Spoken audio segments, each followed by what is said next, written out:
নমস্কার, সকলকে স্বাগত ট্রাইব টিভি বাংলায়। আর এই মুহূর্তে আমি রয়েছি অঞ্জন আপনাদের সঙ্গে 24-এর মহারণ নিয়ে কার দখলে সিংহাসন। আজকের এই ডিবেটে শুরু করবার আগে একেবারে এখানে যারা যারা রয়েছেন উপস্থিত সেই সমস্ত দর্শকদের এবং এইখানে ইতিমধ্যেই আমাদের সঙ্গে আমাদের অতি সম্মানীয় গেস্টরাও রয়েছেন, তাদের সঙ্গে আগে পরিচয় করব, তারপর আসবো বিশদ এই মেগা ডিবেটে।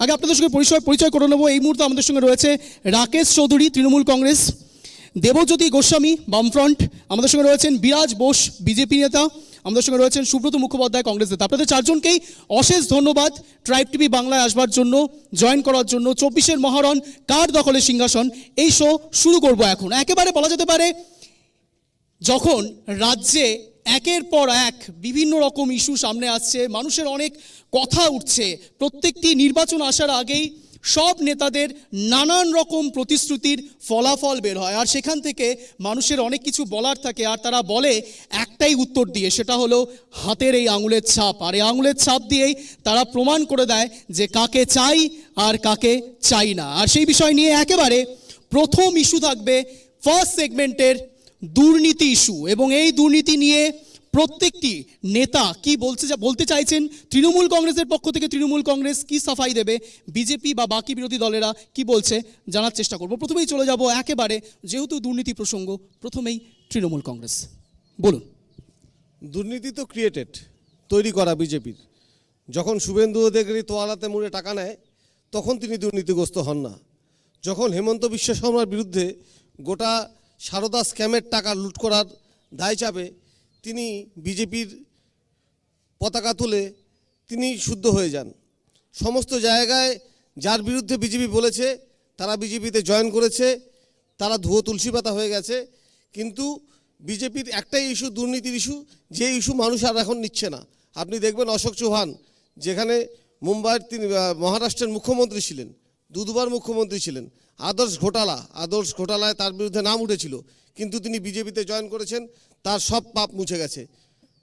নীতিশ কুমার যে কয়দিন বিজেপিতে আছেন তার বিরুদ্ধে দুর্নীতি নেই, বিজেপির থেকে বেরিয়ে এসছেন, তার বিরুদ্ধে দুর্নীতির কথা বলা হচ্ছে। সে যখন বিজেপিতে ফিরে যাচ্ছে আর দুর্নীতির কথা বলা হচ্ছে না। সুতরাং সিবিআই ইডি দিয়ে দুর্নীতির গন্ধ লাগিয়ে বাংলার মানুষকে আর বিভ্রান্ত করা যাবে বলে আমার মনে হয় না। একেবারেই দুর্নীতি নিয়ে সত্যিই কি মানুষ বিভ্রান্ত হয়েছে নাকি হয়নি, এই উত্তরও নেব জনতা জনার্দনের থেকে। কিন্তু এই মুহূর্তে আমরা আছি একেবারে কোচবিহার লোকসভা কেন্দ্রে রয়েছি, আর সেখান থেকে এই দুর্নীতি প্রসঙ্গ নিয়ে কোন নেতা কি বলছে সেটাও জানানোর চেষ্টা করবো। এবার একেবারে যে বিজেপির কথা উঠলো, অতএব চলে যাব সরাসরি বিজেপির কাছে। বিজেপির সাফাই কি? প্রথমেই আপনাকে ধন্যবাদ জানাই। এই যে একটা ডিবেট শো, এই ডিবেট শোর প্রথম আলোচনাই হচ্ছে দুর্নীতি, সেই জন্য আপনাকে ধন্যবাদ জানাই, দর্শকদের ধন্যবাদ জানাচ্ছি। দুর্নীতি এমন একটা শব্দে পরিণত হয়েছে পশ্চিমবঙ্গে, দুর্নীতি তৃণমূল একে অপরের পরিপূরক। দুর্নীতি ছাড়া তৃণমূল কংগ্রেস চলতে পারে না, সেই জন্যই তৃণমূল কংগ্রেসের মন্ত্রী, নেতা এবং এই সরকারের আমলারা আজকে জেলে বসে তারা জেলের ঘানি টানছেন। সারা পশ্চিমবঙ্গ উত্তাল দুর্নীতি কাণ্ডে। কেন্দ্রীয় যে প্রকল্পগুলো আছে, সাধারণ মানুষকে কিছু পাইয়ে দেওয়ার প্রকল্প, কাজের বিনিময়ে, সেই প্রকল্পগুলো থেকে কারি টাকা মন্ত্রী, নেতা, আমলা এবং তৃণমূলের চুনোপুটি নেতারা পর্যন্ত সেখানে জেরেছে।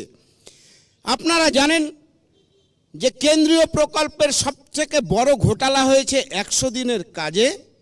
সেখানে আপনারা জানেন এই 100 দিনের কাজের টাকা দেধারসে দিয়ে গেছে, কিন্তু যখন হিসেব চাইছে, আমি যখন আপনাকে টাকা দেব তার হিসেব আমি চাইব, কেন্দ্রীয় সরকার টাকা দিয়েছে, হিসেব যখন চাইছে হিসেব দিতে পারছে না। কারণ কি? কারণ হচ্ছে এখানে চরম দুর্নীতি হয়েছে, যার জন্যই কিনা কেন্দ্রীয় সরকার এই 100 দিনের কাজের টাকা বন্ধ করে দিয়েছে। মমতা ব্যানার্জি আগে পরিষ্কার বলেছিলেন যে এই এই 100 দিনের কাজের টাকা তৃণমূল কংগ্রেস সরকার দেয়, কিন্তু বাস্তবিক অর্থে ওনার দলের থেকে যে কেন্দ্রীয় সরকারের বিরুদ্ধে যে আন্দোলন করা হয়েছিল তাতেই প্রমাণিত হয়েছে যে কেন্দ্রীয় সরকার এই 100 দিনের টাকা দেয়, ওখানে উনি লেজে গবরে হয়েছেন। এবং আমরা মনে করি এই 100 দিনের কাজের টাকা উনি ঘোষণা করেছেন দেবেন, কোথার থেকে দেবেন, কিভাবে দেবেন সেটারও হিসেব হবে, সেটারও আমরা হিসেব করব কোন ফান্ডের টাকা উনি দিলেন এবং জনগণকে কিভাবে দিলেন।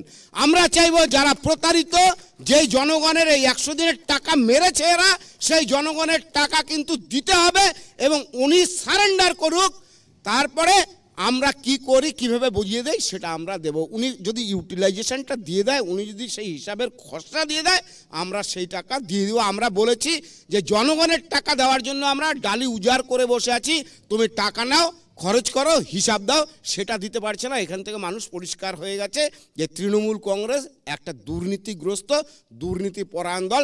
শুধু এই 100 দিনের কাজের টাকা না, রেশন কেলেঙ্কারিতে এদের নাম জড়িয়েছে, এদের নাম জড়িয়েছে সামান্য পায়খানা, যে শৌচালয় বানানো হয় সেই পায়খানা পর্যন্ত এরা খেয়ে নিয়েছে। এটা মানুষ ইয়ার্কি করে, বলে কিরে তুই তৃণমূল করিস, তুই তো দুর্নীতিগ্রস্ত। ওদের রাস্তাঘাটে বেরোয়া মুশকিল হয়ে যাচ্ছে। আজকে সন্দেশখালির অবস্থা দেখেন, সন্দেশখালিতে যে বেতাজ বাদশারা আজকে ছিল তারা পালিয়েছে, চুনুপুটির নেতারা মার খাচ্ছে, দিনে দুপুরে ক্যামেরার সামনে দেখা যাচ্ছে তাদের বাড়ি ভাঙচুর করছে ওইখানকার মায়েরা, মেয়েরা, আর ওরা পালাচ্ছে। এই হচ্ছে তৃণমূল কংগ্রেসের অবস্থা। বেশ, একেবারে বিজেপির কথা আমি আসবো, এক এক করে সবার কাছে আসবো, জনতার প্রশ্ন, নেতার উত্তরেও আসবো, কিন্তু তার আগে এই দুর্নীতি প্রসঙ্গ নিয়ে যেই নেতার যা যা বলার সেটা আগে শুনবো, তারপরে সব জনতার উত্তর নেব। একেবারে চলে যাব বামফ্রন্টের কাছে, এই দুর্নীতি প্রসঙ্গ নিয়ে আপনার বক্তব্য। দেখুন, আমরা দেখছি যে প্রতিদিন রাজ্যের সরকার, কেন্দ্রের সরকার এরা দুর্নীতির পরিপূরক, একই ভূমিকা পালন করছেন। একইভাবে বিভিন্ন রাজ্যের ক্ষেত্রে, দুর্নীতির ক্ষেত্রে দেখছি আমি কেন্দ্রীয় সরকারের বিজেপি দল যারা আছে তারাও দুর্নীতিতে নিমজ্জিত হচ্ছে। আমরা এর বাইরে, আমরা যদি পশ্চিমবাংলার ক্ষেত্রে দেখি, বিজেপির রাজনৈতিক দল তারা বলছেন, কিন্তু আমরা চিটফান্ড কেলেঙ্কারিতে দেখেছি শুভেন্দু অধিকারীকে, যিনি তোয়ালে টাকা মুড়ে টাকা নিয়েছেন। সুতরাং বিজেপি তাকে বিরোধী দলনেতা হিসাবে তৈরি করেছেন, প্রজেক্ট করেছেন। একইভাবে আপনারা যদি দেখেন, এই যে তৃণমূল কংগ্রেস আপাদমস্তক দুর্নীতিতে জড়িত, একের পর এক নেতা মন্ত্রী তারা জেলের ভেতরে আছেন। আমরা বলেছিলাম এই দুর্নীতির পর্দা আমরা ফাঁস করব। আমরা হাইকোর্টের অভ্যন্তরে গিয়ে মামলা দাখিল করেছি। আমাদের নেতা রাজ্যসভার সাংসদ বিকাশ রঞ্জন ভট্টাচার্যের নেতৃত্বে হাইকোর্টে আমরা মামলা করেছি এবং আজকে দেখতে পাচ্ছেন একের পর এক তৃণমূলের নেতারা তারা জেলের ভেতরে রয়েছেন, একই পরিস্থিতিতে নিমজ্জিত। আমরা বলছি বিজেপি দল এরাও দুর্নীতিতে নিমজ্জিত। একইভাবে তৃণমূল যেভাবে দুর্নীতি নিমজ্জিত, বিজেপিও এর বাইরে যেতে পারে না। আমরা দেখছি একই পরিস্থিতি, ভয়াবহ সন্ত্রাসময় পরিস্থিতি। একইভাবে একদিকে যেমন তৃণমূল কংগ্রেস ভয়াবহ দুর্নীতি করছে, অপরদিকে এই বিজেপি দল যারা পরিষ্কারভাবে এই যে হিন্দু মুসলিম রাজনীতি নিয়ে ভারতবর্ষকে বিভক্ত করবার চেষ্টা করছে, আমরা প্রত্যেক ক্ষেত্রে বিরোধিতা করেছি। আমরা উন্নাওতে যেভাবে এই বিজেপি যেখানে মাকে ধর্ষণ করে সেখানে তাকে খুন করা হয়েছিল, আমরা বামপন্থীরা তার বিরুদ্ধে রুখে দাঁড়িয়েছি। একইভাবে যোগী আদিত্যনাথের সরকার ইউপিতে দাঁড়িয়ে, প্লিজ আনইন্টারাপ্টেড বলুন। আমি সবাইকে প্রথম না, আপনাদের সরকার উত্তরপ্রদেশে বুলডোজার চালিয়ে দিয়ে গরিব মানুষের বাড়িঘর ভাঙতে চেয়েছিল, সেখানে আমাদের নেত্রী বৃন্দা কারাত তিনি গিয়ে বুলডোজারের সামনে দাঁড়িয়েছেন। আমাদের নেতা তারা গিয়ে সাধারণ মানুষের পাশে দাঁড়িয়েছে। তাই দুর্নীতির একে অপরের পরিপূরক হিসাবে আজকে মুদ্রার এপিট ওপিট হচ্ছে বিজেপি আর তৃণমূল কংগ্রেস। আমার রাজ্যের ক্ষেত্রে দুর্নীতি যেভাবে করছে এই তৃণমূল কংগ্রেস, যাদেরকে ঈদের মধ্যে আদালতের নির্দেশে আমরা কিছু নেতাদের জেলের ভেতরে ঢুকিয়েছি, আরও কয়েকটা দিন অপেক্ষা করুন। এই নির্বাচনের পরপর গোটা তৃণমূল কংগ্রেসের দল জেলের ভেতরে যাবে, তার জন্য প্রস্তুত হয়ে থাকবেন।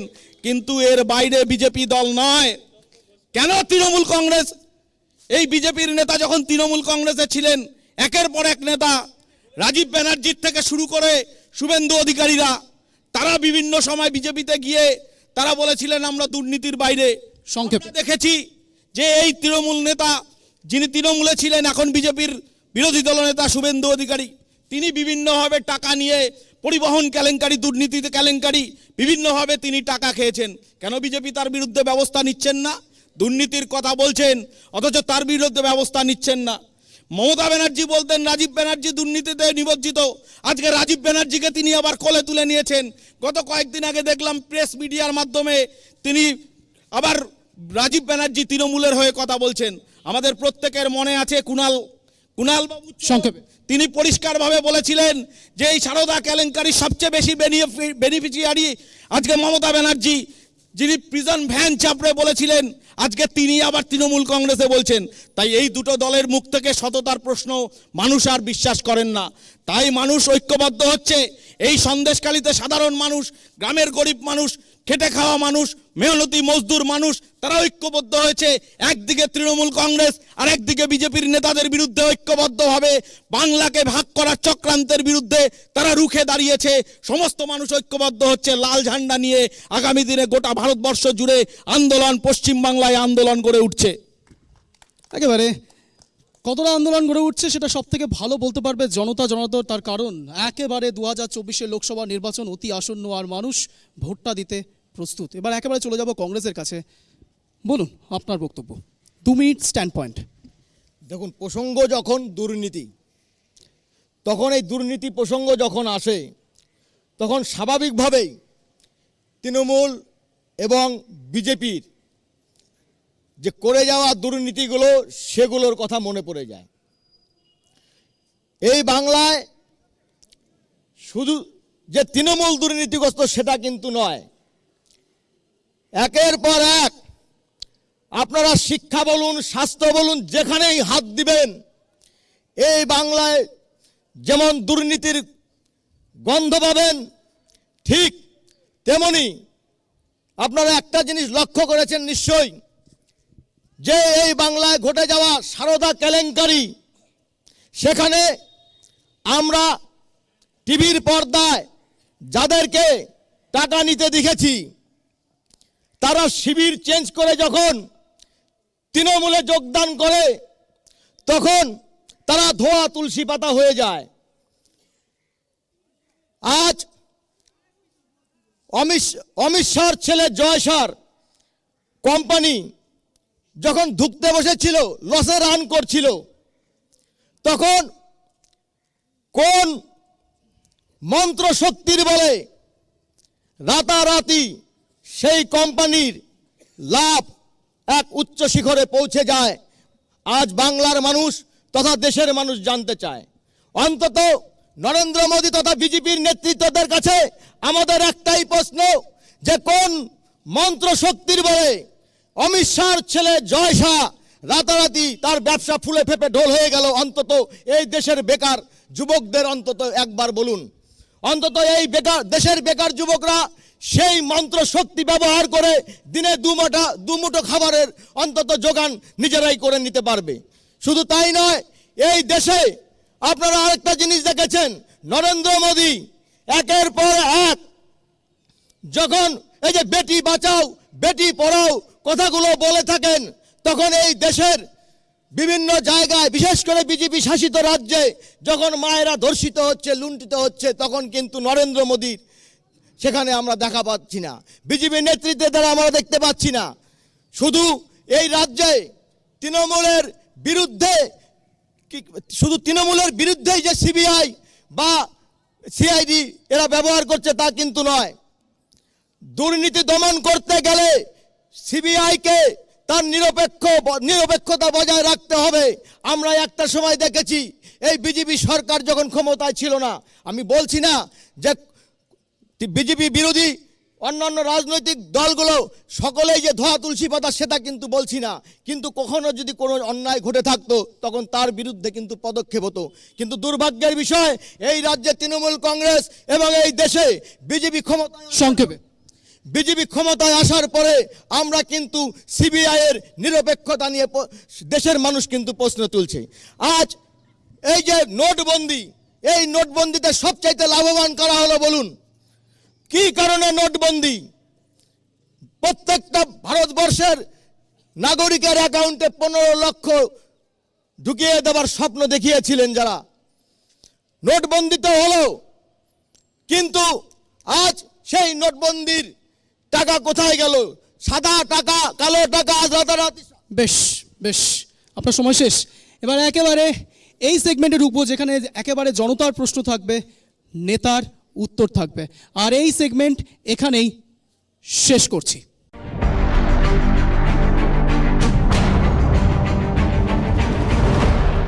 এবার যে সেগমেন্ট শুরু করব, সেখানে একেবারে জনতার প্রশ্ন থাকবে আর নেতার উত্তর। জনতার থেকে কে প্রশ্ন করতে চান হাত তুলুন। আমি চলে যাব প্রথমেই আপনার কাছে। আপনার নাম? মানস ভট্টাচার্য। কাকে প্রশ্ন করতে চান? তৃণমূল, বিজেপি, বামফ্রন্ট, কংগ্রেস? প্রশ্ন করব কাকে? বিজেপির বিরাজবাবুকে। উনি কৌশলে পশ্চিমবাংলার কথাটাকে তুলে সারা ভারতবর্ষে যে বিজেপি নামক যে ওয়াশিং মেশিনের উদ্ভব ঘটেছে, সেই ওয়াশিং মেশিনে যারা যারা শুদ্ধ হচ্ছে তাদের বিষয়ে উনি কিছু বললেন না। সো আমার প্রশ্ন এটা যে সর্বভারতীয় ক্ষেত্রে যেটা হচ্ছে, বিভিন্ন যে সংস্থাগুলি যাদের ব্যবহার করছে আজকে সেন্ট্রাল গভর্নমেন্ট, একটা গণতান্ত্রিক দেশে এই পদ্ধতিটা কতটা সঠিক? দ্বিতীয় বিষয় হচ্ছে সর্বভারতীয় ক্ষেত্রে তারা এই যে অজিত পাওয়ার বা বিভিন্ন জায়গায় যারা দুর্নীতিগ্রস্ত নেতাকে নিচ্ছেন, সেটা নিয়ে তারা কি করছেন? এটা একটা লোকসভার ভোট। আজকে যিনি আমার প্রশ্ন, আপনার প্রশ্ন ছিল বিজেপির কাছে, বিজেপি থেকে উত্তর নেব। আর আমি আশা রাখি এখানে যারা নেতা আছেন তারা যথেষ্ট ভালো বলতে পারবেন, এবং তার জন্য এখানে আশপাশের বাকিরা লড়াই করা খুব একটা প্রয়োজনীয়তা হবে না। আপনি বলুন। যখন কোনো কিছুতে পেরে না ওঠা যায়, ধরেন একটা খেলাই হচ্ছে, উনি জনতা ছিলেন, জনতার প্রশ্নটা উত্তরটা দিন। আমি সেটাই বলতে যাচ্ছি। তো যখন একটা মাঠে খেলা হবে, অপোনেন্ট প্লেয়ার যদি বুঝে যায় এ শক্তিশালী, তখন বলবে মাঠ ব্যাকা আছে ভাই, আমি খেলবো না। ঠিক ওই জায়গাটায় দাঁড়িয়েই আমি বলতে চাচ্ছি, উনি খুব সুন্দর করে বলেছেন। উত্তর নেব, প্রশ্ন নেব। আপনার নাম? আমার নাম আকাশজিৎ রায়। কাকে কি বলতে চাইছেন? আমার প্রশ্ন হচ্ছে তৃণমূলকে। আমরা সকলেই জানি বিজেপি হচ্ছে হলো ওয়াশিং মেশিন, কিন্তু আমরা যখন কুচবিহার শহরে, কুচবিহার গ্রামের দিকে ছাত্র রাজনীতি করছিলাম, ছাত্র রাজনীতি দেখতাম, তাদের মধ্যে আমি এখানে অনেক পরিচিত মুখ আছে, তারাও দল পরিবর্তন করেছিল। তাহলে বিজেপি যেমন যেমন যেমন যেমন আমি বলছি তো, যেমনভাবে হচ্ছে বিজেপি যদি ওয়াশিং মেশিন হয়, তাহলে তৃণমূল কি কোন ধোপাঘাটের থোপা সেটা তো বলতে হবে না। দল ভাঙার রাজনীতি পশ্চিমবঙ্গে 34 বছর তো আমরা কোনোদিন দেখিনি। প্রশ্নটা কাকে, তৃণমূল না বিজেপি? অবশ্যই তৃণমূলকে। আমি উত্তর নেব একেবারে তৃণমূলের থেকে। কি বলবেন এই বিষয়ে? একেবারে জনতা প্রশ্ন করছে, বলুন। একদম। সিপিএমে বহু মানুষ আছে যারা ভালো, বিজেপিতে বহু মানুষ আছে যারা ভালো। তারা যদি মনে করেন মমতা বন্দ্যোপাধ্যায়ের আদর্শে দীক্ষিত হয়ে তারা তৃণমূল কংগ্রেস করবেন, তাহলে তো তাদের ওয়েলকাম জানাবো। এরকম অনেক আছেন সিপিএমের ভালো ছেলে, যুবক ছেলে, ছাত্র ছেলে, যারা বুঝেছেন যে সিপিএম দলটা আজকে আর বিজেপির বিরুদ্ধে লড়াই করতে পারছে না। গোটা ভারতবর্ষ থেকে যাদের যা বলার থাকবে হাত তুলবেন, আমি দেখব। সেই লড়াইটা তৃণমূল করছে, বিজেপির বিরুদ্ধে লড়াই। সেই লড়াইকে শক্তিশালী করতে গিয়ে বহু মানুষ তৃণমূলের মমতা বন্দ্যোপাধ্যায়ের আদর্শে দীক্ষিত হয়ে আমাদের দলে জয়েন করছে। আমরা তাদের ওয়েলকাম জানাই। আকাশজিৎও যদি আগামী দিনে আসে, আমরা তাকেও ওয়েলকাম জানাই। বেশ, একেবারে আমি না জনতার প্রশ্ন নেব। আমরা সন্দেশখালিতে যে হারহিম করা ছবি দেখছি কিছুদিন থেকে, সেখানের কিশোর থেকে কিশোরীরা স্কুলে যেতে পারছে না, পরীক্ষা দিতে পারছে না, মাধ্যমিক হায়ার সেকেন্ডারি পরীক্ষা দিতে পারছে না, তাদের মা বোনরা ধর্ষিত হচ্ছে, তারা আজকে পথে নেমেছে। এর কারণটা যদি রাজেশবাবু একটু বলেন। সন্দেশখালি নিয়ে যেটা হচ্ছে সেটা সম্পূর্ণটাই দেখবেন আপনার রাজনৈতিক চরিতার্থ করা, বিজেপির ওখানে প্রমোট করা। জনতা প্রশ্নটা জনতা করেছে। বিজেপির জনতাকেই বলছি, বিজেপির প্রমোট করা রাজনীতি, বিজেপির নেতৃত্বরা গিয়ে ওখানে মানুষকে ভোলাচ্ছেন। কিছুদিন আগ পর্যন্ত 2016 সাল পর্যন্ত ওখানে সিপিএমের বিধায়ক ছিলেন। সুতরাং সন্দেশখালি নিয়ে যে কথাগুলো প্রকাশ্যে আসছে, সেই ঘটনাগুলো সাজানো। কাকে প্রশ্ন করবেন? আমি প্রশ্ন করবো তৃণমূল রাকেশদাকে। বেশ, বলুন। আগে আপনি সন্দেশখালি দেখেন, আপনার নিজের ঘরটাকে দেখেন, তারপরে বাইরে ঘরের চিন্তা করেন। নিজের ঘরটাকে আগে ঠিক রাখেন, তারপরে বাইরে ঘরের দিকে তাকাবেন। দেখুন, আপনি বারবার করে নিজের ঘরের কথা বলছেন। মণিপুর আমাদের ঘর না? কেরল আমার ঘর না? কেরলের কথা বলছি তো। কেরলের সঙ্গে তর্ক করবেন যখন, কেরলের সঙ্গে তো চুক্তি নিয়ে যখন তর্ক করবেন, যুক্তি নিয়েই তর্ক করুন। চুক্তি নিয়ে যখন তর্ক করবেন, তর্ক করবেন। আপনি আসুন। আপনার নাম? সুব্রত কর। বুমনা। আপনার নাম? সুব্রত কর। কাকে প্রশ্ন করবেন? আমি বলছি এখানে আপনাদের অ্যারেঞ্জমেন্ট একটু ভুল হয়েছে। আমি বুঝতে পারছি না কংগ্রেস আর বামফ্রন্টে ভদ্রলোকে ওনাদের চাকরিটা থাকবে কি না, কারণ হচ্ছে এনারা তো হচ্ছে ইন্ডিজোটের একসঙ্গে থাকে, আপনি মাঝখানে বিজেপিকে ঢুকে দিয়েছেন, ঠিক আছে? এনাদেরকে একটু সরিয়ে একসঙ্গে করে দিন। আর হচ্ছে আমি বলতে চাচ্ছি আমাদের এরা এরা সোনিয়া গান্ধীর কোলে, মমতা ব্যানার্জির কোলে, বৃন্দা করাতের কোলে এরা দোলে। আপনারা এখানে আমি বলছি দোলে, এদের মুখে এগুলো শোভা পায় না। এরা দিল্লিতে গিয়ে ফিশ ফ্রাই খায়, কাটলেট খায়, এখানে এসে এরা আমরা একে মানি না, আমরা ওকে মানি না, এই করে মানুষকে বোকা বানানো, ক্ষমতায় থাকার জন্য এরা যা খুশি তাই করতে পারে। সেটার উদাহরণ হচ্ছে আজকে বাবুকে বলছি। ইন্ডিয়া জোটের ব্যাপারটা বিরাজবাবুকে না ভাবলেও চলবে। আপনারা ভাবছেন? আপনারা ভাবছেন? বিরাজবাবুদের না ভাবলেও চলবে। ইন্ডিয়া জোটে বিরাজবাবু তো নেই, সুতরাং ইন্ডিয়া জোট নিয়ে ওনার মাথা ব্যথা করার দরকার নেই। আগে বলি, এনডিএতে 126টা দল ছিল, বর্তমানে এনডিএ জোটে কটা দল আছে বলুন বিরাজবাবুকে। আর বিরাজবাবুকে বলতে হবে তো, বিরাজবাবু প্রশ্নটা ঘুরপাক খাচ্ছে মাথার মধ্যে, আর অন্য জায়গায় বল খেলছেন, খেললে হবে না। বিজেপির অবস্থানটা কি শুভেন্দু অধিকারীর বিষয় নিয়ে বলতে হবে বিরাজবাবুকে, রাজীব ব্যানার্জির অবস্থান নিয়ে। বেশ বেশ বেশ বেশ জনতার প্রশ্ন নেব, জনতার প্রশ্ন নেব। আপনার নাম? স্বপন দাস। কাকে কি প্রশ্ন করবেন? আমি এই প্রশ্নের উত্তরে বললাম যে 126টা দল ছিল, এখন কটা দল আছে? বিজেপি একাই 100, অন্য যারা দরকার মনে করে আসবে না আসবে নাই, বিজেপি একাই সরকার গঠন করবে। বিজেপি একাই সরকার গঠন করবে? বিজেপি একাই সরকার গঠন করবে?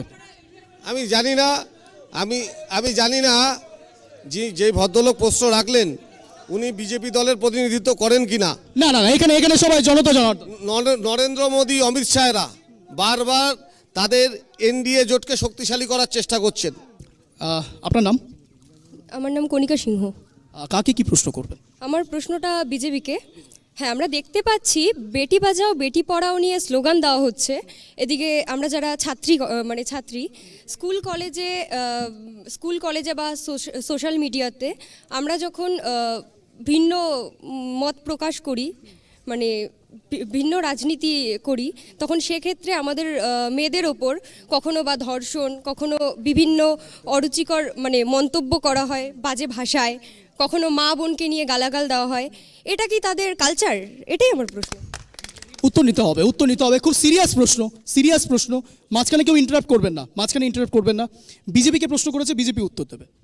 কথাটা সত্যি এই মুহূর্তে খুব কথাটার মধ্যে গ্রহণযোগ্যতা আছে।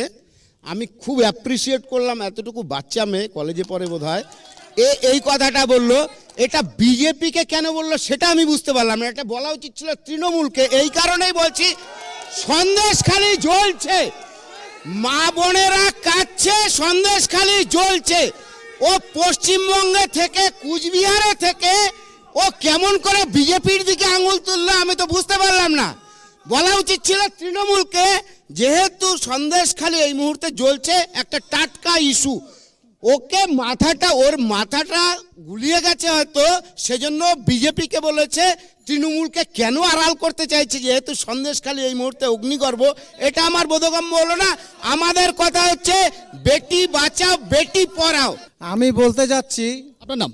আমার নাম শিবশঙ্কর রায়। কাকে প্রশ্ন? আমি বলতে যাচ্ছি আমাদের যে গোস্বামী দাদা আছে, সিপিএম থেকে আসছেন, ওনাকে একটি কথাই বলবো। উনি শুরুতে একটি কথা বললেন দুর্নীতির প্রসঙ্গে, যে বিজেপি আর তৃণমূল দুজনে হচ্ছে দুর্নীতির এপিট আর ওপিট। আমি উনাকে প্রশ্ন করতে চাই, 34 বছর বামফ্রন্টের শাসনকালে এই বাংলার বুকে দুর্নীতির বীজ বপন করেছিল এই সিপিএম, যেখানে আমাকে বলতে দিতে হবে, যেখানে ছেলের রক্ত মাখা ভাত মাখে খাইয়েছিল।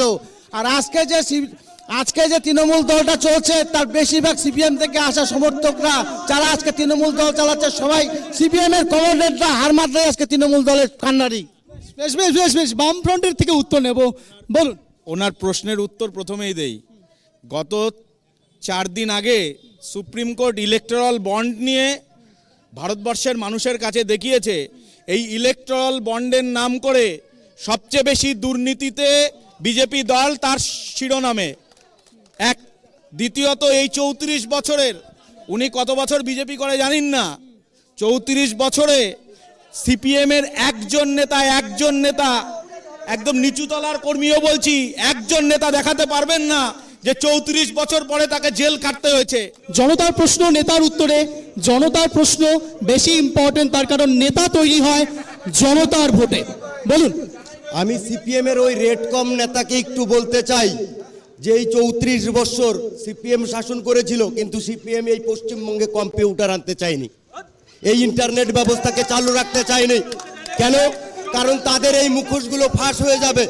আর এই 34 বছরে এই পশ্চিমবঙ্গকে সিপিএম যে একদম সর্বশান্ত করে দিয়েছে, আর সেখান থেকেই তৃণমূল কংগ্রেসটা শুরু করেছে। সিপিএমকে দেখে তৃণমূল কংগ্রেসের শুরু। আমি শুধু ওই সিপিএমের রেডকম নেতাদের এইটুকুনো বলতে চাই যে আপনারা অনেক করেছেন, বৃক্ষ তোমার নাম কি, ফলে পরিচয় পশ্চিমবঙ্গের জনগণ দেখিয়ে দিয়েছে 18টা সিট দিয়ে। বৃক্ষ তোমার ফলে পরিচয়। এবার একেবারে বৃক্ষ তোমার ফলের পরিচয়ে উত্তর নেব। আপনার নাম? বুমনা। বলছিলাম প্রথম যে প্রশ্নটা করা হয়েছিল, প্লিজ বিজেপি যিনি নেতৃত্ব আছে ওনাকে ওই উত্তরটাই দিক। শুভেন্দুকে নিয়ে বারবার অনেকক্ষণ রান করতেছে, কিন্তু ওই উত্তরটা আমরা পাচ্ছি না। ওই উত্তরটা পিওরলি ওইটা নিয়ে। প্রশ্নটা আর একটু স্পেসিফাই করে আপনি বলে দিন প্রশ্নটা, প্লিজ। না, প্রশ্নটা একটু স্পেসিফাই করে বলে দিন। বলুন। শুভেন্দু অধিকারীকে যে ওয়াশিং মেশিনে ঢোকার পরে কিভাবে হয়, সেই যে আমরা যখন সারদা কাণ্ডে দেখলাম যে টাকা নিচ্ছে, তারপরে যখন ও রাজনৈতিক দল পরিবর্তন করে বিজেপি বিরোধী দলনেতা হলো, ওয়াশিং মেশিনে গেল, তার নামে কোনো অভিযোগ আর দেখছিস না, কোনো তদন্ত দেখছি না, এই নিয়ে যে প্রশ্নটা করা হয়েছে প্রথমেই, সেই প্রশ্নটার স্পেসিফিক উত্তর আমি চাইছি। বেশ একদম স্পেসিফিক উত্তর নেব বিজেপির থেকে উত্তর নেব। শুভেন্দু অধিকারী দল বদলেছে, ওয়াশিং মেশিন তত্ত্ব শুভেন্দু অধিকারীর দিকে খাটে, তো এটাই তো প্রশ্ন ছিল আপনার। চলুন উত্তর। জিজ্ঞেস করুন, তৃণমূল কংগ্রেসের নেতাকে জিজ্ঞেস করুন। তৃণমূল কংগ্রেসের নেতা উনি নন। উনি তৃণমূল কংগ্রেসের নেতা, আপনি না বললে হবে না। আচ্ছা, তাই নাকি? তৃণমূল কংগ্রেসের নেতা আপনি? ওনার পরিচয় উনি দেবেন। উনি যদি অস্বীকার করেন, উনি নিজেকে অস্বীকার করবেন।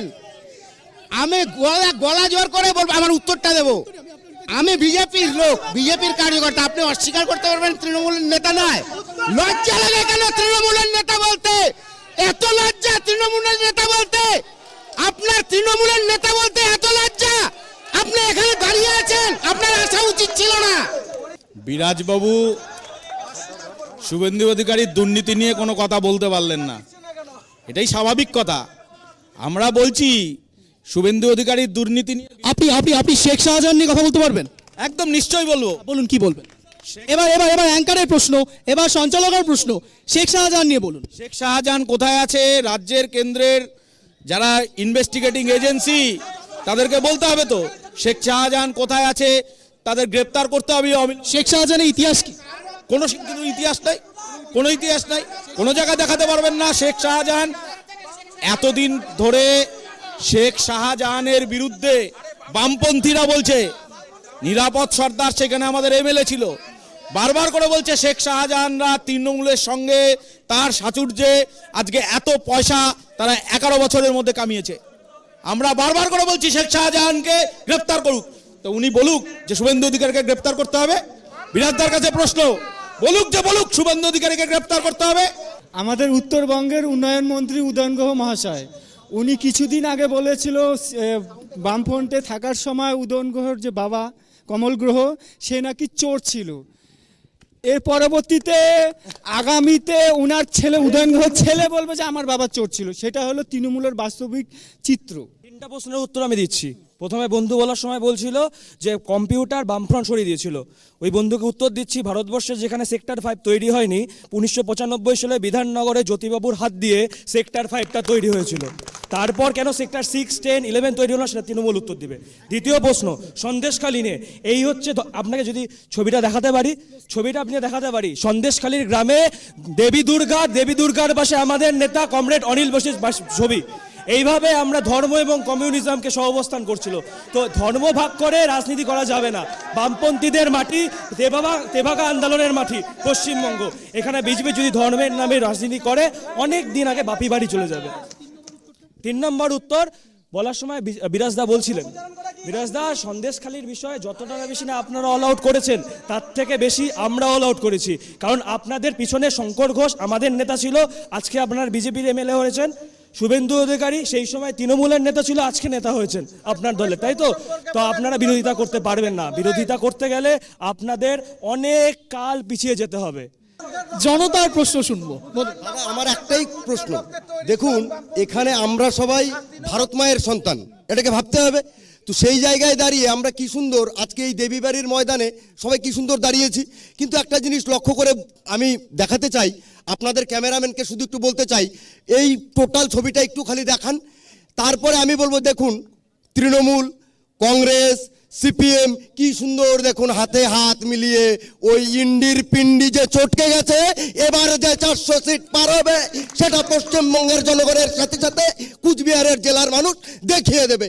বলবো একটু ক্যামেরাম্যান। বেশ বেশ বেশ, জনতার প্রশ্ন একেবারে চলে যাব আপনার কাছে, বলুন। তৃণমূল দলটা আমাদের করতে হবে, চাকরি করি, সরকারি চাকরি, এক সেকেন্ড বলছি, সরকারি চাকরি করি, সেই জন্যই আজকে এরা এসছে, না হলে সব কটা ভদ্র না না না না না না না না, আমি জনতার উত্তর নেব। বেশ। ভয় দেখাচ্ছেন, আমরা সরকারি চাকরি করি, সুতরাং এখানে কোনো কারণে যদি স্বপ্ন দেখছেন, সেই স্বপ্ন যদি কখনো সত্যি হয়, তাহলে সরকারি কর্মচারীরা কি এখানে তারা নিরাপদ নয়? তারা কি থাকতে পারবে না? বিরোধী কণ্ঠের কোনো দাম নেই? আজকে আপনি একটা রাজনৈতিক দলের একটা নেতা হয়ে এই ধরনের প্রশ্ন কিভাবে বলেন? জনতাকে আপনি কি ডিএ পেয়েছেন? কোথায় পড়ে থাকবেন? কতদিন রোডে পড়ে থাকবেন? কতটা? উনাদের চাকরি, উনাদের ভয় কোথায়? উনাদের ভয় কোথায়? ভয় তো আমাদের বিজেপির, যারা সরকারি চাকরি করে তাদের ভয়, উনাদের ভয় কোথায়? 2009 সাল মমতা ব্যানার্জি তৎকালীন বিরোধী নেত্রী দাঁড়িয়ে বলছে কেউ খাবে না, তা হবে না। আজকে স্লোগানটা আমাদের, ডিএটা যেমন আমাদের সরকারি কর্মচারীদের দরকার, ঠিক সেরকম ভাবে কৃষকরা যেভাবে আন্দোলন করছে, যেভাবে কৃষকদের আন্দোলনকে বয়কট করছে বিজেপি, সেটারও হিসাব নেওয়া হবে লোকসভাতে। দেখুন আজ বিরোধী বলতে আপনি কি বাংলার কথা বলছেন? তো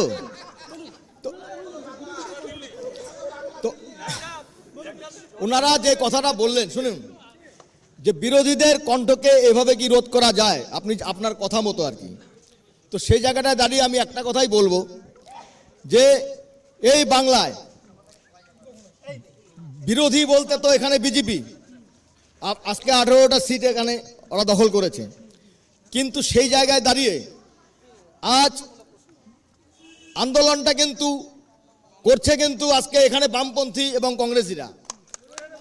আজ সন্দেশখালির কথা যে বলছেন আপনারা, একটা কথা মাথায় রাখবেন, সন্দেশখালির যে কথাটা বলছেন সেখানে কিন্তু বিরোধীদের, শুনুন, সেখানে কিন্তু বিরোধীদের সবচাইতে বাধার সম্মুখীন হতে হচ্ছে। কারা করছে সেখানে এই তৃণমূলীরাই বাধা দিচ্ছে কংগ্রেসীদের। অধীর চৌধুরী সেখানে গিয়ে বাধ্য হয়েছেন রাস্তায় বসে পড়তে, কারণ সেখানে অত্যাচারিতদের সঙ্গে কোনোভাবে কথা বলতে দেওয়া হচ্ছে না। এরা কিন্তু কোনোভাবেই বিজেপিকে টার্গেট করছে না। বিজেপিকে যদি টার্গেট করতো তাহলে কিন্তু সেখানে এই যে বিজেপির যারা নেতৃত্ব তারা কিন্তু স্বমহিমায় সেখানে গিয়ে এই যে অশান্তির পরিবেশ তৈরি করতো না। পরিষ্কার কথা হচ্ছে, বাংলায় তৃণমূলের যে দুর্নীতি, তৃণমূলের যে কার্যকলাপ, অন্যায় কার্যকলাপ, তার থেকে দৃষ্টি ঘুরিয়ে দিতেই এখানে তৃণমূল এবং বিজেপির একটা লড়াই। আজকে যদি শুভেন্দু অধিকারীর কথা ওঠে তাহলে বলতে হবে, পরেশ অধিকারীর কথা আসে তাহলে আমাদের নেতা শঙ্কর ঘোষের কথা বলতে হবে, যিনি মালদার এমপি তার কথাও বলতে হবে। যারা আমরা বারবার করে বলছি, যারা দুর্নীতির সঙ্গে যুক্ত তাদের বিরুদ্ধে লড়াই আমাদের চলবে। বলছে যে আমরা বামফ্রন্টের সঙ্গে মিলিতভাবে তৃণমূলের এগেনস্টে, বিজেপির এগেনস্টে লড়াই করছি। খুব ভালো, সুন্দর বলেছে এখানকার লোকাল নেতা, দিল্লির নেতা প্রকাশ করার, বিন্দা করার, মমতা ব্যানার্জির সঙ্গে বসে ইন্ডি জোটের বৈঠক করে, সোনিয়া গান্ধী, রাহুল গান্ধী মমতা ব্যানার্জির সঙ্গে বসে বৈঠক করে। এই যে গটাপ, এই যে বোঝাপড়া, এখানে পশ্চিমবঙ্গের মানুষ কি বোকা? পশ্চিমবঙ্গের মানুষ কি বোঝে না? ওরা সন্দেশখালি, ওরা সন্দেশখালির থেকে মুখ ঘোরানোর জন্য, যেহেতু একে অপরের পরিপূরক, সন্দেশখালির থেকে মুখ ঘোরানোর জন্য ওরা আজকে এই গেমটা খেলছে। এখানে কুস্তি, দিল্লিতে দোস্তি। আবার বলছি আমি, এ করে লাভ হবে না। যে দুর্নীতি তৃণমূল কংগ্রেসের কথা, সে আমার কথা বলি, আমরা হাতরাসের কথা বলি, আমরা মণিপুরের কথা বলি। আমি তো ডিস্টার্ব করিনি। কংগ্রেস শাসনকালে কংগ্রেসের নেতারা কোটি কোটি টাকা পাহাড় প্রমাণ চুরি করেছে। তৃণমূল কংগ্রেস এই 13 বছরে পাহাড় প্রমাণ চুরি করেছে। বাথরুম থেকে দরজা খুললে গিরগির করে টাকা পড়ছে। আর যে কৃষক নিয়ে আপনারা কি বলবেন? যে কৃষকদের আয় 2 গুণ করার কথা ছিল, আজকে সেই কৃষকদের বিরুদ্ধে, সেই কৃষকদেরকে মারার চক্রান্ত করলেন এনারা, কালো আইন নিয়েছে। এবং শেষ পর্যন্ত বহু কৃষকের আত্মবলিদানের বিরুদ্ধে বাধ্য হয়েছে এনারা পিছু হটতে, সেই কালো আইন প্রত্যাহার। আমার নাম যজ্ঞু। আপনি কাকে প্রশ্ন করতে চাইছেন? আমি বিজেপিকে প্রশ্ন করলাম। তুমি যে প্রশ্নটা করতেছো, তুমি কেন ওকে ধরতেছো? তুমি বর্তমানটা নিয়ে ভাবো, তুমি দিল্লির যা চলছে সেটা নিয়ে বলো। তুমি 1994 সালে কি হয়েছে না হয়েছে ওগুলো কেন দেখতে যাও?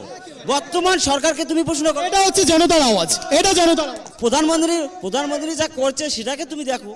1984 সময় ইন্দিরা গান্ধী, রাজীব গান্ধী কে ছিল, ওগুলো তুমি কেন ধরতেছো? তাই তো একদম জনতার প্রশ্ন, খুব সত্যি কথা। এবার বিজেপির থেকে উত্তর নেব, প্লিজ বলুন। ইন্দিরা গান্ধীকে অস্বীকার করেন? না, উনি আমাকে অস্বীকার করেছেন। আমি বলছি যে ভারতবর্ষ এখন অ্যাকচুয়াল যে পরিস্থিতি, লোকসভা নির্বাচনের নিরিখে পশ্চিমবঙ্গে তৃণমূল কংগ্রেসের দুর্নীতি বামফ্রন্ট পাত প্রদীপের নিচে নেই। বামফ্রন্টকে নিয়ে আলোচনা বৃথা। কংগ্রেসের লাইফ লাইন মিটে গেছে। যেহেতু ভারতবর্ষে লোকসভা নির্বাচন আসন্ন, বিজেপি এখন ভারতবর্ষে প্রতিরক্ষা খাতে বিজেপি এখন ভারতবর্ষের বৈদেশিক রাষ্ট্রগুলি ভারতবর্ষকে সমীহ করে চলছে। আপনারা বিভিন্ন সময় বিভিন্ন ক্ষেত্রে দেখেছেন। চীনের দাদাগিরি বন্ধ হয়ে গেছে, রাশিয়া, আমেরিকা। আরে ভাই বলো না ভাই, তোমরা চীনের দালাল। না, তার কাছ থেকে আমাকে শিখতে হবে না। দেশের প্রতি ভালোবাসা নাথুরাম গডসের কাছ থেকে শিখতে হবে না, প্লিজ। বেশ একেবারে অন্তিম লগ্নে চলে এসেছি। না, জানতে পারি না, সাধারণ মানুষ জানতে পারে না, লোকলজ্জার ভয়ে। সন্দেশখালি আজকে মা বোনেরা জেগেছে, মা বোনেরা রাস্তায় নেমেছে। এই কারণেই কোন বাড়ির বউটা সুন্দর, কোন বাড়ির বউটার বয়স কম, তাকে পার্টি অফিসে যেতে হতো এবং নেতাদের মনোরঞ্জন করতে হতো। এটা যদি বিজেপি চুপচাপ থাকতো, এটা তোমরা কি খুশি হতে? বেশ একেবারে অন্তিম লগ্নে চলে এসেছি। এইবার একেবারে কোচবিহার নিয়ে কথা হবে। কোচবিহারে রয়েছি দাঁড়িয়ে, কোচবিহার নিয়ে কথা হবে, কোচবিহারের উন্নয়ন নিয়ে কথা হবে। তার কারণ লোকসভা ভোট অতি আসন্ন, আর লোকসভা ভোট অতি আসন্ন হবার জন্যেই মানুষের জন্য কে কি করতে চায় সেটাই হবে আমাদের লাস্ট সেগমেন্ট। এবার একেবারে সুযোগ দেবো, যদি ধরেও নি কিছুক্ষণ কারণের জন্য, যে হ্যাঁ এবার হয়তো তৃণমূল কংগ্রেস আসতে পারে, তাহলে তৃণমূল কংগ্রেস আসবার জন্য কি কি করবেন আপনারা? আপনাদের কি কি প্রোপাগান্ডা থাকতে পারে, কি কি এজেন্ডা থাকতে পারে সাধারণ মানুষের জন্য? আমরা যেটা করেছি সেটাই বেশি বিশ্বাসী। কোচবিহারে ইউনিভার্সিটি তৈরি করেছে মমতা বন্দ্যোপাধ্যায়ের সরকার, কোচবিহারে মেডিকেল কলেজ তৈরি করেছে মমতা বন্দ্যোপাধ্যায়ের সরকার, কোচবিহারে ইঞ্জিনিয়ারিং কলেজ তৈরি করেছে মমতা বন্দ্যোপাধ্যায়ের সরকার, কোচবিহারের চারদিকে ঝাঁ চকচকের রাস্তা তৈরি হয়েছে মমতা বন্দ্যোপাধ্যায় সরকার তৈরি করেছে। আমরা কোচবিহারের সার্বিক কল্যাণের প্রতি বিশ্বাসী। কোচবিহার শহর হেরিটেজ শহর হয়েছে। আপনারা আজকে দেখবেন, আপনারা বাইরে থেকে এসছেন, কোচবিহারের মদন মোহন বাড়ি আমাদের প্রত্যেকের আস্থাস্থান। সেখানে চারিদিক সুন্দরভাবে সেজেছে বৈরাগী দিঘির পার, সেখানে নতুনভাবে বিউটিফিকেশনের কাজ চলছে। কোচবিহারের সাগর দিঘি, যেটা বাইরের পর্যটন প্রেমী মানুষদেরকে আকৃষ্ট করে, সেই সাগর দিঘি নতুনভাবে সেজে উঠছে। সেখানে হেরিটেজের টাকায় তৈরি হচ্ছে। সুতরাং সর্বত্র বাংলার যে উন্নয়ন মমতা বন্দ্যোপাধ্যায়ের নেতৃত্বে কর্মযজ্ঞ চলছে, সেই কর্মযজ্ঞে সামিল হতে আমাদের এবার বিশ্বাস। আসন্ন যে লোকসভা নির্বাচন, মানুষ বুঝে গেছে যে বিজেপি ভাওতা দিয়ে ক্ষমতায় এসেছে। কোচবিহারে এসে আমার ভারতবর্ষের প্রধানমন্ত্রী বলেছিলেন, স্বরাষ্ট্রমন্ত্রী বলেছিলেন কোচবিহারের মানুষের জন্য নারায়ণী সেনা চালু করবেন, আজ পর্যন্ত চালু হয়নি। আপনারা আপনাদের কথাটা বলুন। আমরা আমাদের কথা বলছি, আমরা বলে যাচ্ছি। আর যে কথাগুলো বলেছিল সেই কথাগুলো ভাওতা ছিল, সেই কথাগুলোর সাথে কাজের কোনো মিল মানুষ খুঁজে পায়নি। কিন্তু মমতা বন্দ্যোপাধ্যায় যা যা বলেছে, বিশ্ববিদ্যালয়ের 95 বিশ্ববিদ্যালয়ের দ্বিতীয় ক্যাম্পাস তৈরি হচ্ছে সেখানে বিভিন্ন জায়গায়, এখন সেটা আমরা বলছি আমরা এই কাজগুলো করেছি। কোচবিহারের বিমানবন্দর চালু হয়েছে, কোচবিহার হেরিটেজ শহর নতুনভাবে সাজছে, কোচবিহারের আমূল পরিবর্তন হয়েছে। বিভিন্ন কলেজগুলো, স্কুলগুলোতে আপনারা দেখবেন পরিকাঠামো অনেক উন্নয়ন হয়েছে। উত্তরবঙ্গ উন্নয়ন দপ্তর একের পর এক কর্মযজ্ঞর কাজ চালাচ্ছেন, সেখানে পেপারস ব্লকের রাস্তা থেকে শুরু করে ঢালাইয়ের রাস্তা এগুলো তৈরি করছে। এগুলো নিয়ে, মানুষের উন্নয়ন নিয়ে আমরা মানুষের কাছে ভোট প্রার্থনা করতে যাব। আমাদের বিশ্বাস যে ভুল কথা বলে, যে মিথ্যে কথা বলে গত 2019 সালে মানুষকে ভুল বোঝানো গেছিল, এবার আর মানুষ ভুল পথে যাবেন না। বেশ, একেবারে তৃণমূল কংগ্রেসের যাবতীয় বিষয় আমরা শুনলাম। এবার খুব সংক্ষেপে সবার কাছে যাব। সবাই সবার উন্নয়নের কথা বলতে পারেন। মানুষের জন্য আপনারা কি করতে চান, কোচবিহারের মানুষের জন্য আপনারা কি করতে চান, যদি সুযোগ পান তো বলুন। দেখুন, কুচবিহারে যেগুলো ডেভেলপমেন্ট হচ্ছে সেগুলো সমস্ত কসমেটিক ডেভেলপমেন্ট, বুঝতে পারছেন? শুধুমাত্র টাকা খাবার জন্য এই সমস্ত মানুষের কাছে দেখানো হচ্ছে। মানুষের আভ্যন্তরীণ বিকাশ কিছু হচ্ছে না। গ্রামে গ্রামে কৃষকরা জমির ফসলের দাম বাড়ছে না। প্লিজ প্লিজ, মানুষের যে ডেভেলপমেন্ট, হিউম্যান রিসোর্সের ডেভেলপমেন্ট, আজকে কুচবিহারে মেডিকেল কলেজ হয়েছে ঠিকই, উনি বলছেন মেডিকেল কলেজ থেকে এখনও ইকুইপমেন্টস নেই, কোনো রকম ডাক্তার নেই। আপনি উন্নয়ন, আপনি সুযোগ পেলে উন্নয়ন কি করবেন? কারো ভুল হতে বলি, উন্নয়ন করা দরকার আছে। যে নৌকায় আজকে নিশীথ প্রামাণিক এমপি হয়ে এসেছিলেন, তিনি কয়েক বছর আগেই তিনি তৃণমূল কংগ্রেসের সঙ্গে যুক্ত ছিলেন, আমরা ভুলে যাইনি সেই সমস্ত ইতিহাস। তিনি আবার বিজেপির জার্সি নিয়ে তিনি তৃণমূল কংগ্রেসের থেকে বিজেপিতে হয়ে এমপি হয়েছেন। সুতরাং এরা কোনোদিনও মানুষের উন্নয়ন, প্রকৃত উন্নয়ন করতে পারেন না, এটা বলতে হবে তো। মানুষের আভ্যন্তরীণ উন্নয়ন আপনি কি আপনারা সুযোগ পেলে, আমার প্রশ্ন ছিল এই সেগমেন্টে কেউ কারো ভুল ধরা নয়, আপনারা সুযোগ পেলে কি করবেন সেটা বলুন। মানুষের আভ্যন্তরীণ ডেভেলপমেন্ট, কৃষকরা ফসলের দাম পাচ্ছে না, ন্যায্য ফসলের দাম না পেয়ে কৃষকরা আপনারা কি করবেন? আপনারা কেন্দ্রীয় স্তরে আমাদের দেখবো, আমরা পার্লামেন্টের অভ্যন্তরে আমরা আন্দোলন করব, যাতে কৃষকরা এখনো যারা দিল্লির রাজপথে বসে রয়েছে তাদের ন্যায্য অধিকার, কৃষক, মেহনতি মজদুর, যারা খেটে খাওয়া মানুষ, তাদের অধিকারকে সুরক্ষিত করবার পার্লামেন্টের অভ্যন্তরে গিয়ে যারা তৃণমূল কংগ্রেসের এমপি আছে কথা বলছেন না, সাধারণ মানুষের কথা বলতে হবে। সেখানে জাতপাতের ভিত্তিতে যেভাবে ভারতবর্ষকে ভাগ করার চেষ্টা চলছে তার বিরুদ্ধে গিয়ে পার্লামেন্টে কথা বলতে হবে, যাতে মানুষে মানুষে ভেদাভেদ তৈরি করা না যায়, হিন্দু মুসলিম ঐক্যবদ্ধভাবে থাকতে পারে এমন একটা ভারতবর্ষের স্বপ্ন আমরা দেখি। যেসব ভারতবর্ষে হিন্দু মুসলিম শিখ ইসাই আমরা একত্রিতভাবে এই ভারতবর্ষ যেটাকে বিজেপি ভাঙতে চলেছে তার বিরুদ্ধে যে পার্লামেন্টে মুখ খুলতে হবে, গরিব মেহনতি মানুষের কথা বলতে হবে, তাই ঐক্যবদ্ধভাবে তার বিরুদ্ধে রুখে দাঁড়াতে হবে। বেশ বেশ বেশ বেশ, এবার সর্বশেষে একেবারে বিজেপির কাছে আসবো, তার কারণ বিজেপি তো মসনদে বসে রয়েছে, তাদের বলার সুযোগ সবার শেষে দেব। একেবারে কংগ্রেসের কাছে আসবো। কংগ্রেস যদি 2019 সাল ছেড়ে দিন, যদি 2024 সালে মানুষ যদি আপনাদেরকে ভোটে নিয়ে আসে, কারো ভুল না ধরে, আপনারা কি করবেন সেটা আমার প্রশ্ন। দেখুন, আমরা যদি ক্ষমতায় আসি, সবার প্রথমে যেটা দরকার মানুষের ভোটাধিকার প্রয়োগ, এই জায়গাটাতে নিশ্চিত করতে হবে। দ্বিতীয়ত, এই যে হিন্দু মুসলমান মানে বিজেপি যেই তাসটা সর্বত্র খেলে চলেছে, ভাইয়ে ভাইয়ের বিভাজন ঘটিয়ে একটা অশান্তির পরিবেশ কোচবিহার তথা সমগ্র ভারতবর্ষকে দুর্বল করার যে চক্রান্ত চালাচ্ছে, আমরা সেই জায়গাটাতে হিন্দু মুসলমান বৌদ্ধ খ্রিস্টান সকলে মিলেমিশে বসবাস করবো একসাথে, এই জায়গাটাতে আমরা গুরুত্ব দেব। বলছি আমি, তারপরে কোচবিহারে আজ ফাঁসি দেওয়ায় একটা সেতুর একটা দাবি কিন্তু দীর্ঘদিন ধরে রয়ে গেছে, যেটা নিয়ে কারোর কোনো কর্ণপাত নেই। স্কুলগুলোতে রাকেশবাবু বললেন একটা কথা, যে ইউনিভার্সিটি হয়েছে, ইঞ্জিনিয়ারিং কলেজ হয়েছে, তো এটা ঠিক যে হয়তো কিছু কলেজ, কিছু ইঞ্জিনিয়ারিং কলেজগুলো রাস্তাঘাট হয়েছে, কিন্তু সবচাইতে বড় জিনিসটা কি জানুন? ঘটনাটা হচ্ছে আজ আপনার বাড়িটা হয়তো ভেঙে যাওয়া, বাড়িটা হয়তো রং হয়েছে, সারাই হয়েছে, কিন্তু আপনার বাড়ির ভিতরে যে শান্তিটা ছিল সেটা কিন্তু উধাও হয়ে গেছে।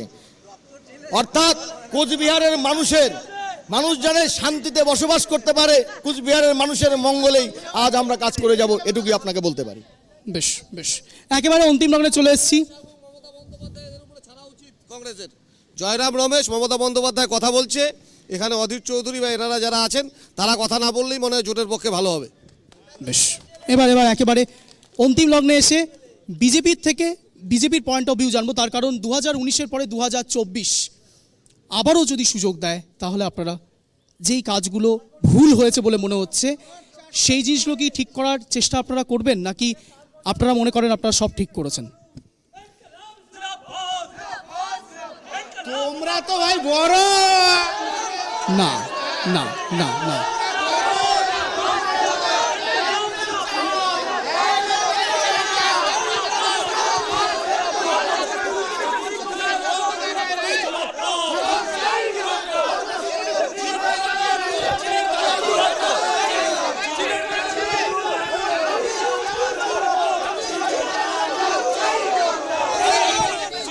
দাদা সর্বশেষ আমি একটি কথাই বলবো, এখানে দাদা না না না, একদম সময় শেষ, আমাদের হাতে আর সময় নেই। একেবারে না, আপনি উন্নয়নের কথা বলুন, ছাড়ুন উন্নয়নের কথা। প্রথমেই বলছি বাম ফ্রন্টের কথাই বলবো। বড় বড় লেকচার আপনাকে দিয়ে গেল, ভরা কলসির মধ্যে নিচে যদি ফুটো থাকে না, হাজার জল ঢালবেন ওই কলসি জীবনে পূর্ণ। আপনারা কি করুন? আমি বলছি, আগে বলে নেই, এই কলসি জীবনে পূর্ণ হবে না। ভারতবর্ষের একটা লোকসভা আসনের নিয়ে চিন্তা করে লাভ নেই, সুতরাং ওরা যেই তিমিরে আছে সেই তিমিরেই থাক। তৃণমূল কংগ্রেস অনেক কিছু করেছে, তার খতিয়ান দিল, পাশাপাশি আমি কিছু আপনারা কি সমস্যাগুলো বলে আমি তো আমাদের খতিয়ানটা দিচ্ছি। সমস্যা তো দেবই, সমস্যা যেগুলো আছে সেটা হচ্ছে কোচবিহার হেরিটেজ শহর ঘোষণা হয়েছে, সেখানে খুবই দুঃখের বিষয়, পরিতাপের বিষয়, লক্ষ লক্ষ কোটি কোটি টাকায় হেরিটেজ শহরে এসছে উন্নয়নের জন্য, কিন্তু এই দক্ষিণ বিধানসভার মধ্যে কুচবিহার শহর পড়েছে। এখানকার বিধায়ক আমাদের ভারতীয় জনতা পার্টির নিখিল রঞ্জন দে, ওনাকে এই কমিটির থেকে বাদ রাখা হয়েছে। এর থেকে লজ্জার কিছু নেই, কারণ উনি থাকলে এই গরমিলগুলো ধরা পড়বে, সেই ভয়ে ওনাকে এই কমিটিতে রাখা হয়নি। এক গেল। 2 নাম্বার মেডিকেল কলেজ, আরে কমিটিতে তো তোমরা রাখবে রে ভাই, কমিটিতে কি ইডি রাখবে? কমিটিতে রাখবে তোমরা শাসক দল। তারপরে ইঞ্জিনিয়ারিং কলেজে ডাক্তার নেই, মেশিনারিজ, ইঞ্জিনিয়ারিং কলেজ ঢুকছে, কলকাতার ডাক্তাররা এখানে আসছে না, ট্রান্সফার হয়ে আসলেও চলে যাচ্ছে চাকরি ছেড়ে দিয়ে, নামে ইঞ্জিনিয়ারিং কলেজ। ইউনিভার্সিটি যেটা আছে, প্রফেসররা নেই, স্টুডেন্টদের পড়াশোনা এরা ছেড়ে দেওয়া কেঁদে বাঁচি, এই অবস্থা হয়ে দাঁড়িয়েছে স্টুডেন্টদের। ইউনিভার্সিটিতে গন্ডগোল লেগেই আছে, আজকে অধ্যক্ষকে ঘেরাও করে, কালকে প্রফেসরকে ঘেরাও করে, এই অবস্থা চলছে। সেখানে আমরা বলি যে ভারতীয় জনতা পার্টির সাংসদ যদি এখানে হয়, আবার কুচবিহারের মানুষের আশীর্বাদে আমরা এখানে এরা যা করতে পারেনি আমরা সেটা করিয়ে দেখাবো। এবং একটা জিনিস আমরা ফার্স্ট প্রেফারেন্স দেবো হচ্ছে স্বচ্ছ প্রশাসন। না খাউঙ্গা না খানে দুঙ্গা, এই যে এদের যে নীতি আছে, সেই নীতিকে আমরা খণ্ডন করে সকলের জন্য কাজ, সকলের জন্য শিক্ষা, সকলের জন্য স্বাস্থ্য, এবং এই যে মৃত চকচকায় যে কলকারখানাগুলো আছে এগুলোকে আমরা উজ্জীবিত করব। পাশাপাশি একটা বিমান চলছে, আরও একটা বিমান আমরা চালাবো, সে প্রক্রিয়া শুরু হয়েছে। এবং রেলের যা উন্নতি হয়েছে, তারপরে আমরা মদনমোহন এক্সপ্রেস নামে, আপনারা শুনুন, মদনমোহন এক্সপ্রেস নামে আমরা অলরেডি একটা লেটার পাঠিয়েছি মাননীয় রেলমন্ত্রীকে। সেই মদনমোহন এক্সপ্রেস আমরা এখান থেকে চালু করে আমরা কোচবিহারবাসীকে উপহার দেব। বেশ বেশ বেশ, একেবারে অন্তিম লগ্নে চলে এসেছি। আর আজ এখানেই শেষ করতে হবে, তার কারণ 24-এর মহারণ কার দখলে সিংহাসন এই সেগমেন্ট এখানেই শেষ করতে হবে। একেবারে শেষ অন্তিম লগ্নে এসেছি, যে কথা বলে আজকের এই স্পেশাল শো শেষ করব। রুটি কাপড়া মাকান 47 থেকে একেবারে স্বাধীন হওয়ার পর থেকে 75 বছর পেরিয়ে গেলেও এখনও প্রত্যেকটি দল এই 3টে সেগমেন্টের কথা সব সময় বলেন, কিন্তু প্রশ্ন ওঠে জনতা জনার্দন কি বলবে ঠিক 24-এর লোকসভা নির্বাচনের আগে। এই হাতের এই আঙুলের কতটা পাওয়ার, সেটা কতটা দেখাবে, সেটাই দেখার। আজকের মতো এখানেই 24-এর মহারণ কার দখলে সিংহাসন শেষ করছি। সাইন আপ করছি অঞ্জন, ধন্যবাদ।